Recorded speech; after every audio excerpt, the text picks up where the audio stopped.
Bonjour à tous, je suis aujourd'hui à Amsterdam et dans cette vidéo j'explique comment être une personne qui aide les autres à être de plus en plus calme, de plus en plus relax, comment être une source inspirante de calme pour les autres. Bonjour à tous. Aujourd'hui, je parle du sujet d'être une source de calme pour les autres. Il y a quelques jours, j'étais avec cette amie que je n'avais plus vue depuis un certain temps et elle avait un petit cadeau pour moi. Et dans ce cadeau, il y avait une petite note qui disait que quand elle était nerveuse, elle pensait à moi, à la musique que nous écoutons quand nous sommes ensemble. Et le fait de faire cela l'aide à se calmer, se détendre. Et cela m'a interpellé car 2 jours avant cela, une autre personne m'a dit quelque chose de très similaire. Et cela m'a amené à penser que dans ma vie, il y a ces personnes, un petit groupe de personnes qui pensent à moi, qui se réfèrent à moi comme source de calme, peut-être un exemple de calme. Ou je me souviens de cette personne qui me disait que quand elle était en ma compagnie, elle se calmait, elle se détendait. Et vous pouvez devenir comme ça une source de calme, de paix pour les autres. Bien sûr, parfois, c'est mieux si vous avez une prédisposition à être ainsi. Par exemple, je me souviens quand j'étais adolescent, un garçon m'a enfoncé un objet pointu dans le cou. Je n'ai pas eu d'hémorragie externe car je n'ai pas paniqué, je suis resté calme. On m'a amené à l'hôpital, on m'a cousu. Et mes autres amis étaient très impressionnés que je n'ai pas paniqué, que je suis resté calme durant toute la durée de cet incident. Et donc peut-être comme ça, j'ai peut-être une prédisposition au calme, mais vous pouvez quand même développer un certain niveau de calme intérieur et vous pouvez apporter aux autres ce calme et ce sera un cadeau que vous leur offrez. Je vais partager quelques techniques pour accomplir cela. En fait, c'est par mimétisme. Quand vous regardez dans une situation dangereuse, que vous pensez être dangereuse, si vous regardez la personne qui est calme, cela vous aide aussi à vous calmer.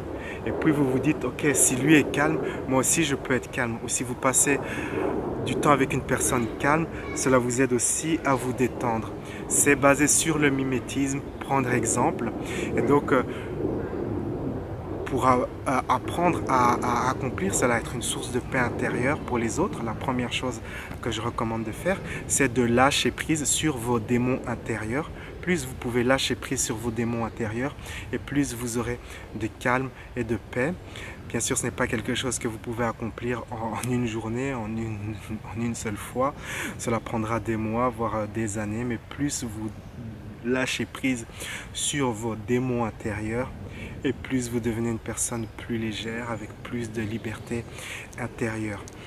Pour accompagner cela, c'est une autre technique que je recommande, c'est d'apprendre la respiration yogique. D'ailleurs, quand je suis venu dans ce parc, avant de sortir de chez moi, j'ai fait 15 minutes de respiration comme ça, yogique, pranayama.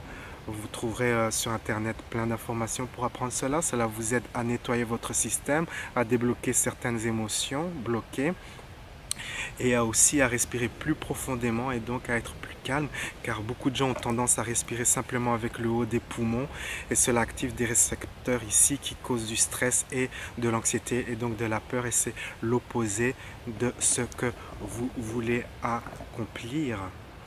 Une autre technique consiste, c'est une technique basée sur le conditionnement, c'est-à-dire qu'il va falloir la pratiquer un certain nombre de fois avant de voir les résultats, c'est de pratiquer les choses au ralenti. Donc vous utilisez un minuteur, peut-être vous commencez par 2 minutes, 5 minutes au début, et durant cette période de temps, vous faites les choses au ralenti, le plus lentement possible.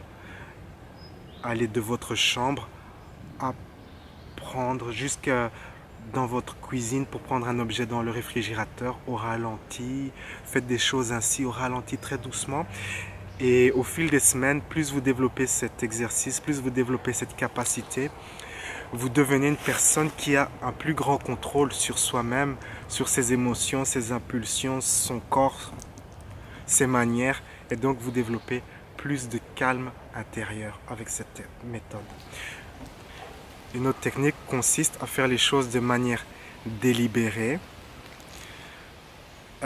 C'est-à-dire, vous prenez une décision, puis vous faites la chose. Vous prenez une décision, puis vous agissez. Vous prenez une décision, puis vous faites la chose. Vous prenez une décision, et puis vous agissez, et ainsi de suite. Par exemple, si vous voulez prendre un objet dans une autre pièce, vous vous dites, ok, je me lève, je marche, et puis vous marchez. J'ouvre la porte, vous ouvrez la porte.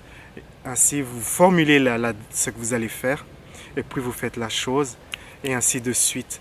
Vous faites tout de manière délibérée, comme ça, entre 2 minutes et 5 minutes. Vous utilisez un minuteur pour savoir combien de temps faire cet exercice. Et vous remarquerez que plus vous pratiquez cela au fil des semaines, et plus vous avez du contrôle sur vous-même, vos manières, vos impulsions. C'est une technique à associer avec l'autre technique de faire les choses au ralenti. Et associé à tout cela, ce que je recommande aussi de faire, c'est d'apprendre à faire confiance à la vie. Car quand vous faites confiance à la vie, les choses vont de mieux en mieux. Cela réduit le stress. Au contraire, pensez que si vous ne faites pas confiance à la vie, il y a beaucoup plus de stress, d'inquiétude. Car vous devez quelque part vous forcer à vous dire, ok, je dois avoir le contrôle sur les choses. Qu'est-ce qui va se passer, vous devez créer plus de contrôle, de sécurité, tout ça, c'est vraiment fatigant, c'est une source de stress. Mais si vous faites confiance à la vie, vous apprenez à faire confiance à la vie, vous vous dites que les choses vont bien tourner, eh bien vous permettez à l'infini de vous prendre en charge et de vous assister. Et donc voilà, c'est mes petits conseils pour vous aider à développer plus de calme intérieur et à offrir ce calme intérieur aux autres.